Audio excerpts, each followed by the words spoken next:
बिस्मिल्लाहिर्रहमानिर्रहीम। स्टूडेंट्स, आज हम पढ़ेंगे subject English class 7। Students, last time आप लोगों ने एक्सरसाइज बी कंप्लीट की थी अपनी कॉपी में। एक्सरसाइज बी कंप्लीट की थी आप लोगों ने। एक्सरसाइज बी के बाद अब आप लोग अपनी कॉपी में क्या करेंगे, एक्सरसाइज सी स्टार्ट करेंगे। एक्सरसाइज सी में देखिए क्या करेंगे आप लोग, अपनी इंग्लिश टेक्स्ट की कॉपी में आप लोग डेट मेंशन करेंगे, सी वर्क मेंशन करेंगे, यूनिट नंबर 1 मेंशन करेंगे, पेज नंबर 7 मेंशन करेंगे। ये करने के बाद एक्सरसाइज सी की हेडिंग मेंशन करेंगे।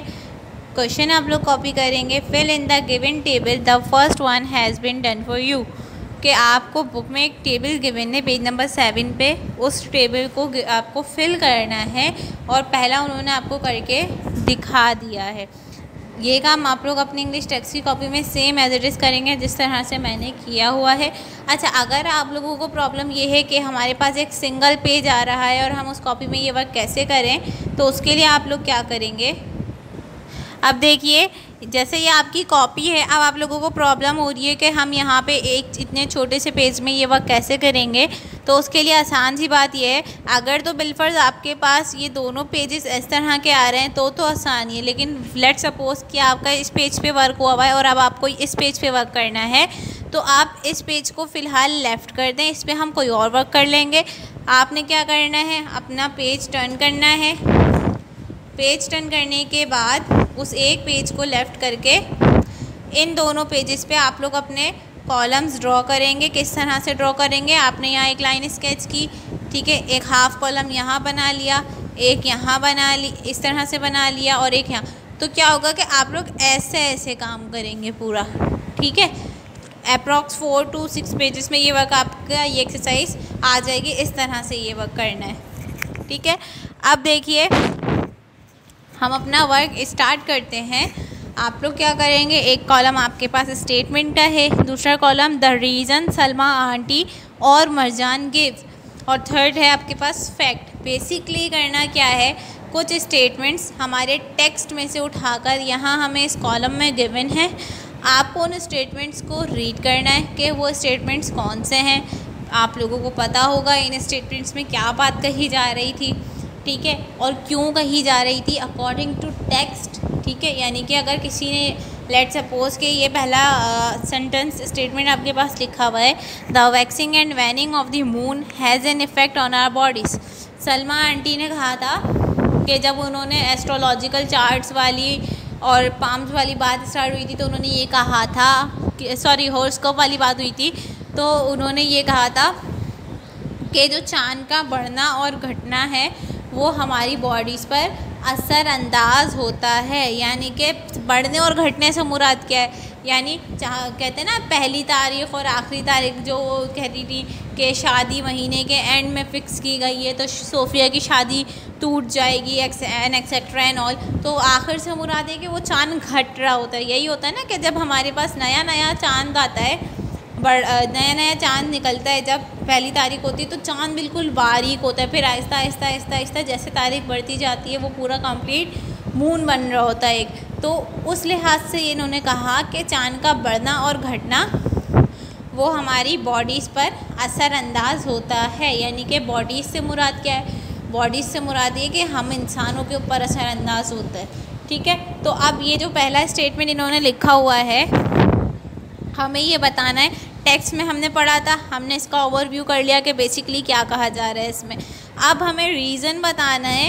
अब स्टेटमेंट्स देखें, दो ही लोगों के आएंगे, या तो सलमा आंटी का या मरजान का, ठीक है। उन दोनों में से किसी एक का रीज़न स्टेटमेंट आएगा यहाँ पर, क्योंकि टोटली चैप्टर ही हमारा उनकी कॉन्वर्जेसन पे बेस कर रहा है। तो उन दोनों में जिसका भी स्टेटमेंट होगा उसका हमें रीज़न लिखना होगा कि उस बंदे या उस बंदी ने ये बात क्यों कही थी।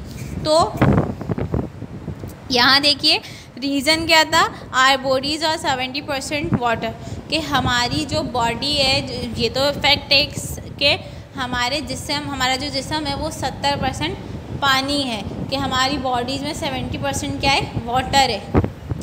जिसकी वजह से उन्होंने कहा कि चाँद का बढ़ना और घटना हमारी बॉडीज़ पर असरअंदाज होगा, ठीक है। और फैक्ट यानी हकीकत, रियलिटी। अब हमने रीज़न दे दिया कि इन्होंने ये स्टेटमेंट क्यों दिया। अब ये बताना है कि इसके बरक्स उनका जो रीज़न है उसके बरक्स हकीकतन बात क्या है, ठीक है। The moon only affect the tides in the ocean, this is due to the force of gravity not water, के जो चांद होता है वो सिर्फ टाइड्स ओशियन पे इफ़ेक्ट करता है, समंदरों पे इफ़ेक्ट करता है, और ये इसलिए होता है क्योंकि ग्रेविटी होती है वहाँ पर, ग्रेविटेशनल फोर्स होती है, पानी की वजह से ऐसा कुछ नहीं होता। नंबर 2 पे देखिए, reading the horoscope will ensure a good day. Horoscope read करने से क्या होगा कि एक अच्छा दिन गुजरेगा। ऑब्वियसली ये ऐसी वहमी बात सलमा आंटी ही कह सकती हैं, तो ये सलमा आंटी का स्टेटमेंट था कि डेली हॉरोस्कोप को रीड करना चाहिए। इंश्योर अ गुड डे से मुराद ये है कि हम फिर इंश्योर हो सकते हैं कि वो डे गुड है या नहीं है, ठीक है। If it was not read religiously first thing in the morning, the person would face a disastrous day। कि अगर रिलीजियसली, अच्छा मिस उनका सलमा आंटी का क्या था कि वो डेली मॉर्निंग में सबसे पहले हॉरोस्कोप पढ़ती थी, क्योंकि दिन की शुरुआत वो ये पढ़ के करती थी कि आइदर आज का मेरा दिन अच्छा जाएगा भी या नहीं जाएगा। अगर हॉरोस्कोप में वो पढ़ लिया करती थी कि हाँ भाई आज का दिन आपका अच्छा है, तो फिर उनको यही होता था कि भाई आज मेरा पूरा दिन अच्छा जाएगा। लेकिन अगर हॉरोस्कोप में ये बता दिया कि आज का दिन अच्छा नहीं जाएगा, तो जो चीज़ें नहीं भी होने वाली होती हैं वो भी होने लगती है और उनका दिन बुरा हो ही जाता है। और हकीकत क्या है, ओनली दुआ कैन चेंज द फेट, जबकि हकीकत ये है कि सिर्फ दुआ ही ऐसी चीज़ है जो हमारी तकदीर, हमारी किस्मत को बदल सकती है। अदरवाइज़ जो चीज़ अल्लाह ताला ने हमारे नसीब में लिख दी है, हमारी तकदीर में लिख दी है, वही हमारे साथ होगा। आप कोई भी हॉरोस्कोप पढ़ लें, उससे कोई फ़र्क नहीं पड़ता, क्योंकि अल्लाह से पहले कोई नहीं जानता हमारे साथ अगले लम्हे, अगले वक्त में क्या होने वाला है, कल के पूरे दिन क्या होगा, ये सिर्फ अल्लाह ताला जानता है। अल्लाह ताला ने लिख दिया है और बस वही होके रहेगा, आप चाहे हॉरोस्कोप में कुछ भी लिखा हुआ हो। नंबर 3 पे देखिए, breaking a mirror is bad luck, शीशे का टूटना बैड लक होता है। ये कल भी हमने रीड किया है और इसका रीज़न भी कल हम रीड कर चुके हैं, लेकिन एक और बार हमें यहाँ लिखना पड़ा है। आइए पढ़ते हैं। The reflections in the mirror are the person soul, के जो शीशे में रिफ्लेक्शन होता है वो इंसान की रूहें होती हैं। If any reflection is shattered, अगर कोई शीशा टूट के या कोई रिफ्लेक्शन टूट के बिखर जाता है, the souls are also shattered, तो रूहें भी बिखर जाती हैं। आ मिरर, हकीकत क्या है, uh mirror does not possess the power of controlling people's fate, किसी शीशे में ऐसी कोई ताकत नहीं है जो इंसान की किस्मत को कंट्रोल कर सके। यानी कि जिस तरह से हॉरोस्कोप वाली बात है, सेम यही शीशे वाली बात है कि ना तो कोई हॉरोस्कोप आपका फेट चेंज कर सकता है और ना ही कोई शीशा, ठीक है। अगर आपके नसीब में या आपके तकदीर में कुछ बुरा होना लिखा है, तो वो अगर शीशा नहीं टूटेगा तो भी वो होगा। तो सिर्फ शीशा टूटना बुरा होने की अलामत नहीं है, या हो सकता है कि आपके नसीब में अच्छा लिखा हो। अब शीशा टूटे या ना टूटे, अच्छा है तो अच्छा ही होगा, इससे कोई फ़र्क नहीं पड़ता शीशा टूटा या नहीं, क्योंकि किसी शीशे में ऐसी कोई पोजीशन नहीं है कि वो आपके फेट को कंट्रोल करे। अच्छा, अब इसके आगे का वर्क भी मैं यहीं पे करवाऊँगी, वीडियो को पूरा देखना है आपने। अगर आपका पेज फिल हो जाता है तो that's not an issue, as I said कि आपका 4 to 6 पेजेस में ये वर्क आएगा, तो आप नेक्स्ट पेज की तरफ मूव कर सकते हैं। ऑलराइट स्टूडेंट्स, आप देखिए नंबर 4 हमारे पास क्या आ रहा है, burning the candle till the wick smoke, के मोमबत्ती को जला के रखना जब तक कि वो पूरी ख़त्म ना हो जाए या धुआं ना उठाए वो तब तक, ठीक है। Towards of the evil from the room, यानी कि सलमा आंटी का एक ये भी अपना नज़रिया था या उनकी एक बनाई हुई चीज़ थी कि उनको ऐसा लगता था कि अगर बुराइयां भगानी हैं या जितनी भी बुरी चीज़ें हैं वो अगर अपने कमरे से भगानी हैं तो आपको क्या करना है, मोमबत्ती को जला के रखना है। जबकि हकीकत क्या है, evils can be warded off by the recitation of Ayatul Kursi, के हम जितनी भी एविल्स हैं, जितनी भी बुराई हैं, उनको सिर्फ एक ही तरीके से भगा सकते हैं, और वो क्या है हकीकत में, आयतुल कुर्सी पढ़ के, ठीक है। नंबर 5 देखिए, Salma aunty is all knowing. Salma aunty सब जानती हैं। ये स्टेटमेंट था मरजान का कि सलमा आंटी को सब पता है, सलमा आंटी जो भी कह रही हैं वो सब सही कह रही हैं। और रीज़न क्या था ऐसा कहने के पीछे? Masters degree from Punjab university, क्योंकि मरजान को लगता था उन्होंने मास्टर्स किया हुआ है पंजाब यूनिवर्सिटी से, तो उन्हें सब पता है, वो जो भी कह रही हैं वो सही कह रही हैं। और जैसे कि हम पहले भी पढ़ चुके हैं कि मरजान जो है बहुत इम्प्रेस थी उनकी ड्रेसिंग से, उनकी हाई एजुकेशन से, वो उम्र में भी बड़ी थी, तो वो उन्हें बहुत इफ़ेक्ट करता था उनकी हर चीज़ मरजान पे। हकीकत क्या है? ओनली अल्लाह सुब्हानहू ताला इज़ ऑल नोइंग। सिर्फ अल्लाह ताला ऐसा है जिसे सब मालूम है। और इसके अलावा uh masters degree does not give knowledge of Quran and sunnah. Uh masters degree does not give knowledge of Quran and sunnah, कि जो मास्टर की डिग्री होती है वो कुरान और सुन्नत की नॉलेज नहीं दे सकती, दुनियावी नॉलेज दे सकती है। Friday is a bad day. ये सलमा आंटी का स्टेटमेंट है कि फ्राइडे एक बैड डे होता है। अच्छा, और उनको ऐसा क्यों लगता था? उनको ऐसा इसलिए लगता था, Friday is the day on which हज़रत ईसा अलैहिस्सलाम वाज क्रूसीफाइड। जो हम कहते हैं ना कि हज़रत ईसा अलैहिस्सलाम को क्रूसीफाई किया गया है, तो वो इसलिए उनको ये था कि ये जुम्मे का दिन था जिस दिन उन्हें ऐसा किया गया है। एंड और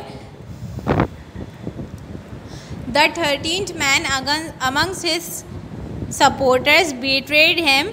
और उसी दिन उनके जो 13 साथी थे उनमें से एक साथी ने उन्हें धोखा दिया था। बीट्रेड कहते हैं धोखा देने को।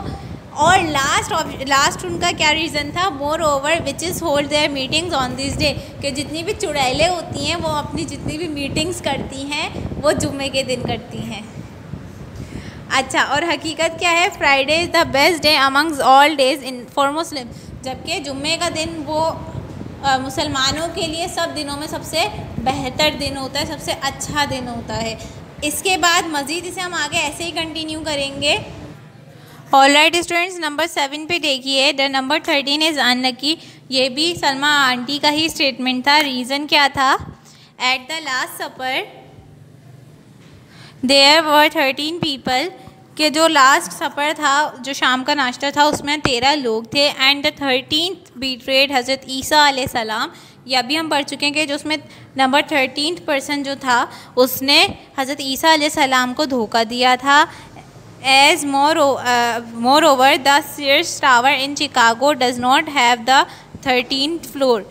और चिकागो में जो सीयर्स टावर है उसका भी 13th फ्लोर नहीं है।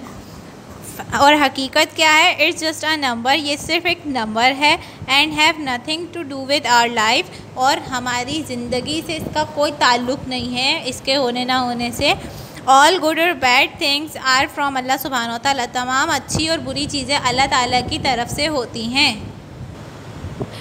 फिर नंबर 8 पे क्या कह रहे हैं?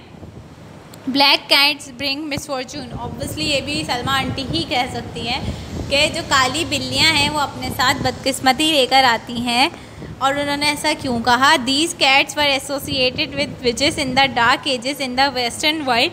कि वेस्टर्न वर्ल्ड में जब डार्क एज का ज़माना था, बेसिकली ये है कि हमारी हिस्ट्री में डिफरेंट एजेस आए। एजेस ज़माने को कहते हैं। जो हमारे पास नॉर्मल एज का हम वर्ड यूज़ करते हैं वो उम्र के लिए होता है, लेकिन जब हम एक पूरे टाइम को डिफ़ाइन करने के लिए यूज़ कर रहे होते हैं तो यहाँ एजेस से मुराद ज़माना होता है। हमारे पास डिफरेंट एजेस में हम पहले हिस्ट्री में अपने टाइम पीरियड को पढ़ा करते थे, तो इनफैक्ट अभी भी पढ़ते हैं। तो डार्क एज एक ऐसा एज होता था, एक ऐसा ज़माना होता था जिसमें सारी चीज़ें या ज़्यादातर चीज़ें नेगेटिव होती थी या अच्छी नहीं होती थी। ठीक है, जैसे हम बोलते हैं ना गोल्डन एज भी होता है एक, तो इस तरह एक डार्क एज भी होता है। ठीक है, तो कह रहे हैं वेस्टर्न वर्ल्ड में डार्क एजेस में जो ये बिल्लियाँ हैं उनके जो ताल्लुकात थे वो चुड़ैलों के साथ थे, विच इज़ चुड़ैल को कहते हैं। Therefore they should be feared, इसीलिए उनसे डरना चाहिए। अच्छा, ये F है, FEARED। ठीक है, if they cross the way it is a fair warning for of some disaster। और अगर वो रास्ते से गुज़र जाएं, यानी आपका रास्ता काट दें जिसे हम कहते हैं, तो ये एक वार्निंग होती है कि कुछ ना कुछ डिज़ास्टर्स होने वाला है या कुछ बुरा होने वाला है। जबकि हकीकत क्या है, it is just an animal, ये सिर्फ एक एनिमल है, ये सिर्फ एक जानवर है, and has no control over our lifes, और इसका हमारी ज़िंदगी पर कोई कंट्रोल नहीं है। रसूलुल्लाह सल्लल्लाहु अलैहि वसल्लम लव्ड कैट्स, आप सल्लल्लाहु अलैहि वसल्लम को बिल्लियाँ पसंद थी। इसके बाद एक लास्ट पॉइंट जो हमारा स्टेटमेंट का रहता है उसे हम कंप्लीट करते हैं। ऑलराइट स्टूडेंट्स, ये है लास्ट पार्ट हमारे स्टेटमेंट का। The people going to get married are doomed, कि वो लोग जो शादी करने जा रहे हैं वो बर्बाद हो जाएंगे, ऐसा सलमा आंटी ने कहा था। क्यों कहा था, रीज़न क्या था? Their marriage date had been fixed in the end of the month, कि जो उनकी शादी की तारीख थी वो महीने के आखिर में फ़िक्स्ड हुई थी। And the address has too many 13s in it, और जो उनका एड्रेस था उसमें बहुत सारे 13 आ रहे थे। और हकीकत क्या है, any part of the month has nothing to do with being good और बैड, के महीने का कोई भी हिस्सा इस चीज़ पर डिपेंड नहीं करता कि वो अच्छा है या बुरा है।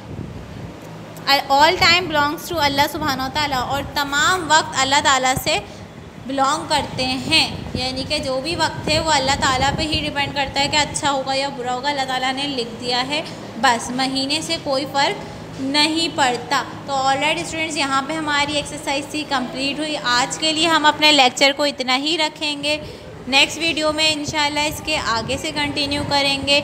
आप लोगों ने क्या करना है, आपने वर्क को बहुत ही नीट एंड क्लीन राइटिंग में कॉपी करना है, रीडिंग को भी ट्रांसलेशन के साथ रिवाइज करते जाना है। फ़िलहाल के लिए स्टूडेंट्स इतना ही, तब तक के लिए अल्लाह हाफ़िज़।